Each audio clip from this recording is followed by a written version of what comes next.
সুদীর্ঘ ৩৬ বছর পরে নদিয়ার রামকৃষ্ণ মঠ ও রামকৃষ্ণ মিশন বেলুড় মঠের পরম পূজনীয় সংঘাধ্যক্ষ শ্রীমৎ গৌতমানন্দজি মহারাজ রবিবার অসংখ্য ভক্ত সমন্বয়ে সুসজ্জিত শোভাযাত্রা সহকারে আশ্রমে উপস্থিত হলেন। সংঘাধ্যক্ষ পূজনীয় স্বামী গৌতমানন্দজি মহারাজ আশ্রমে পৌঁছে প্রথমে তিনি ফিতে কেটে পুনর্নির্মিত নাট মন্দিরে শুভ দ্বার উদ্ঘাটন করেন।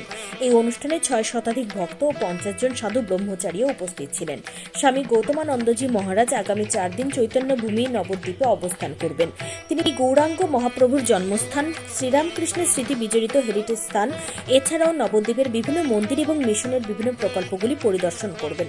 একই সাথে তারা অবস্থানকালে ভক্তবৃন্দকে আশীর্বচন ও কৃপাশিস প্রদান করবেন বলে মঠ সূত্রে জানা গিয়েছে। এই যে নতুন দ্বার উদ্ঘাটন উপলক্ষে আপনাদের রামকৃষ্ণ মিশনের কি অনুষ্ঠান চলছে এবং কিভাবে পালিত হচ্ছে? আজ 2025 সালের 5ই জানুয়ারি রামকৃষ্ণ মঠ এবং মিশনের অধ্যক্ষ শ্রীমৎ স্বামী গৌতমানন্দজি মহারাজ শুভ আগমন করেছেন রামকৃষ্ণ মিশন নবদ্বীপ শাখায়। এই উদ্দেশ্যে মহারাজের আগমন উপলক্ষে সারা নবদ্বীপ শহর সেজে উঠেছে।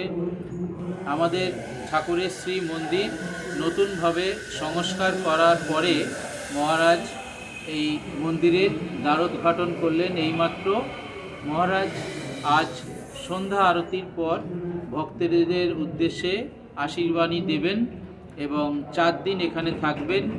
2 দিন দীক্ষার অনুষ্ঠান হবে।